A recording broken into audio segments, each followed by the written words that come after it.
Si je te dis que la race est un genre à part entière, tu me crois? Non? Tant mieux. Car le but ici, c'est d'élargir radicalement notre façon de penser la race. Pour ça, je vais t'expliquer comment le genre est au service du racisme. Reste avec moi. Il y a un mois, j'ai publié un post, pas très exhaustif j'avoue, sur mon compte afin de dénoncer une rhétorique autour du génocide en Palestine.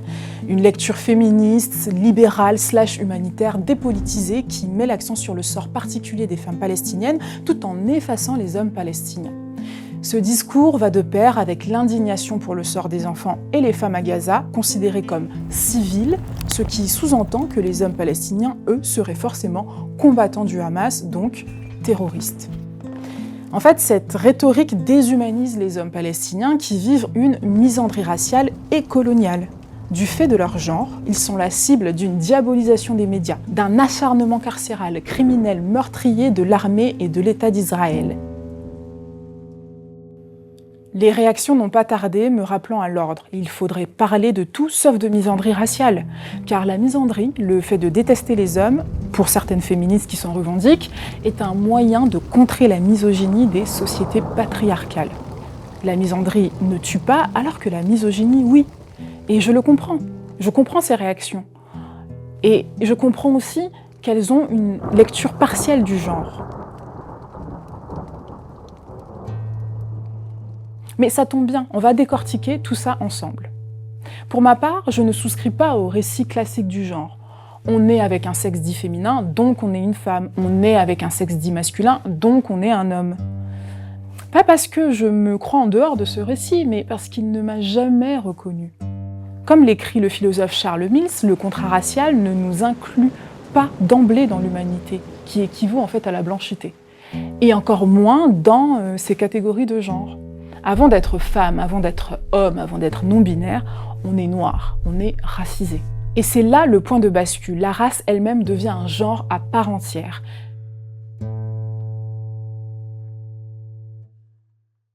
Ce que j'appelle genre ici, ce n'est pas seulement la répartition sociale construite entre hommes et femmes.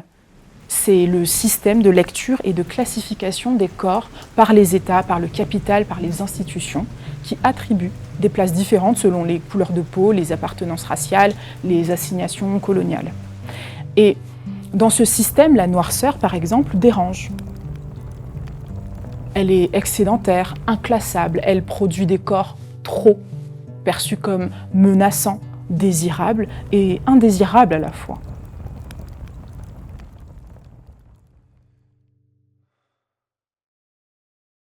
Bonjour, je suis Douce Dibondo, je suis écrivaine, autrice d'essais et de poésie. Cette vidéo est la première d'une série de 3 cartes noires où je partage et décortique des idées autour des décolonialités, du queer et de la noirité. Donc, pour mieux penser cette spécificité, je pars des théories queer en analysant comment celles-ci partent de la subjectivité pour se définir, ce qui est plutôt normal. Dans ce champ, la subversion, la dissidence, la désobéissance face aux normes passent souvent par la sexualité, le désir, donc à une certaine forme d'individualité. Le genre y est pensé avec ce prisme de l'identité, même si on y retrouve aussi des approches politiques matérialistes. Et cet accent sur l'individualité est logique. Historiquement, les personnes blanches, en tant que groupe social, n'ont pas été confrontées à une négation pure et dure de leur subjectivité.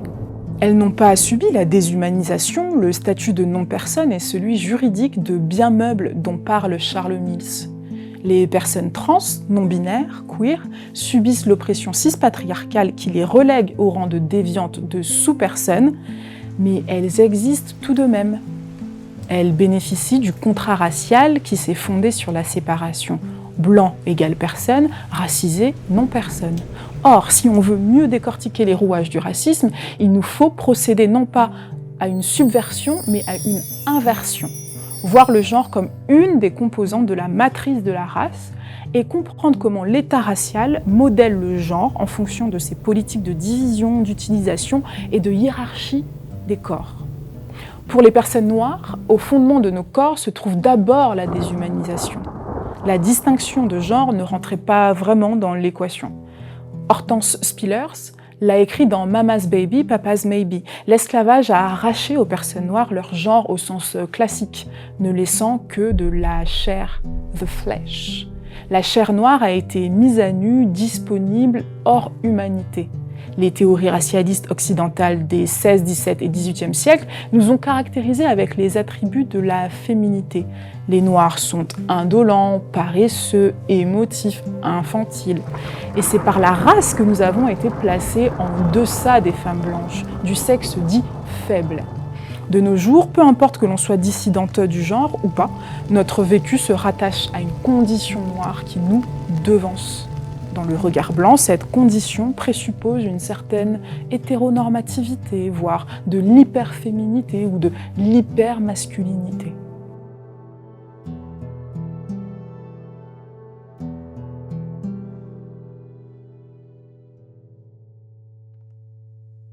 Les femmes noires subissent la misogynie noire.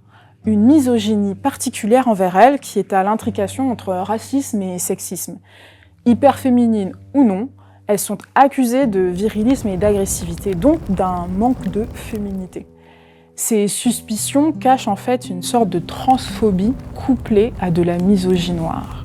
La désirabilité des femmes noires est refusée dans l'espace social, mais leur hypersexualisation est surexploitée dans l'imaginaire culturel. Le genre femme/noire n'est jamais aligné sur le genre femme/blanche. Là où la féminité blanche, tautologie, vous avez dit, est idéalisée, protégée, la féminité noire est suspecte et nigrée, rendue nègre, donc invalide. Mais cette féminité noire est aussi confrontée à une misogynie d'État. Contrôle du ventre des femmes racisées, chasse aux mères pauvres et précaires, suspicion d'une mauvaise éducation et suppression des allocations familiales, etc., etc. Les hommes noirs, eux, sont victimes de violences policières et étatiques du fait de leur race et de leur genre, perçus et construits comme dangereux. Mais ils sont aussi des objets de désir. C'est le corps que la police surveille, que l'État incarcère, que les médias diabolisent. C'est aussi le corps que l'on fantasme, que l'on consomme, que l'on réduit à une force, un sexe, une menace. Hypersexualisation, criminalisation, précarisation. Être un homme noir, arabe, asiatique, rom, c'est être construit comme une masculinité trop ou pas assez. Une masculinité qui ne mérite ni respectabilité ni légitimité. Les hommes cisgenres, hétéros, racisés ont une expérience tout aussi genrée de l'exclusion et du racisme. Subir les violences étatiques, celles de la police, de l'emploi précaire, sont aussi des violences de genre dans l'espace public et social.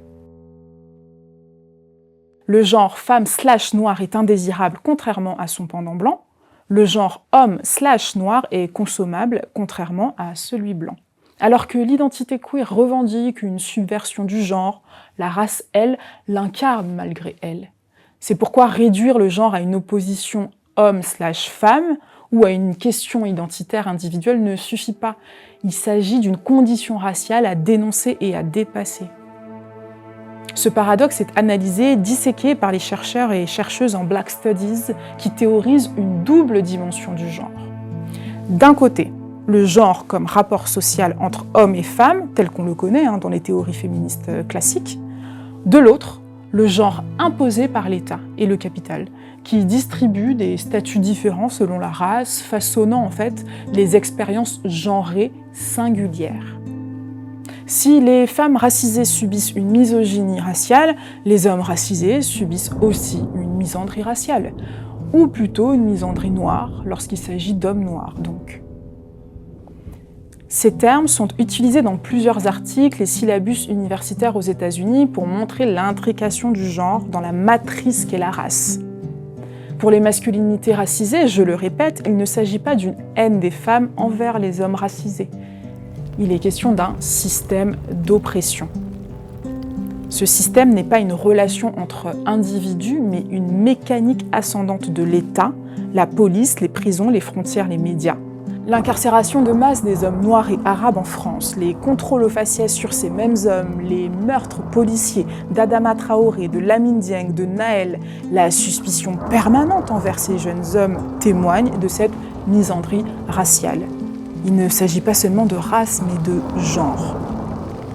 Car être un homme racisé, c'est être lu par l'État comme un genre menaçant à surveiller, à punir. C'est ce que David Eng et d'autres théoriciens appellent les racialized masculinities, masculinité racisée qu'on traduit parfois par subalterne en France. Mais attention, il ne s'agit pas de tomber dans des théories masculinistes de l'inversion de la responsabilité. On vous voit venir. Cette misandrie raciale n'est pas équivalente à la misogynie. Les femmes noires et racisées subissent une double dimension, une double peine. Celle des structures de pouvoir, racisme, État, capitalisme, classisme, et celle des violences interpersonnelles, les violences sexuelles, machistes, commises par les hommes, qu'ils soient blancs ou racisés. Les hommes cis-hétéro-racisés, eux, sont pris dans cette tension, à la fois cible du racisme structurel et acteurs de la domination masculine, dans la sphère intime, familiale, sociale. Ils reproduisent les logiques patriarcales dans la famille, dans la division du travail domestique, dans la sexualité, tout en étant eux-mêmes soumis à une oppression raciale et de genre qui les disqualifie comme hommes selon la norme blanche. En fait, parler de la race comme genre, c'est refuser les dichotomies simplistes. Ce n'est pas dire que les hommes racisés sont plus opprimés que les femmes racisées, ni l'inverse. C'est reconnaître que le genre n'est pas une ligne unique de séparation homme-femme. Mais c'est un champ dynamique où la matrice de la race redistribue les places et les violences. Les femmes racisées paient un prix double. Les hommes racisés subissent une misandrie raciale spécifique. Et dans les deux cas, c'est le racisme, la colonisation, la blanchité qui organisent la scène. La race est un genre à part entière. Elle déplace les frontières, elle révèle la violence des structures qui prétendent nous classer. Comprendre ça, c'est réinventer les luttes féministes, antiracistes, queer et décoloniales. Parce que, au fond, il ne s'agit pas seulement de dire qui est femme ou homme, qui est masculin ou féminin. Il s'agit de montrer comment le racisme fabrique des genres entiers de vie à exclure, à exploiter, à consommer. Et c'est là que la lutte commence véritablement.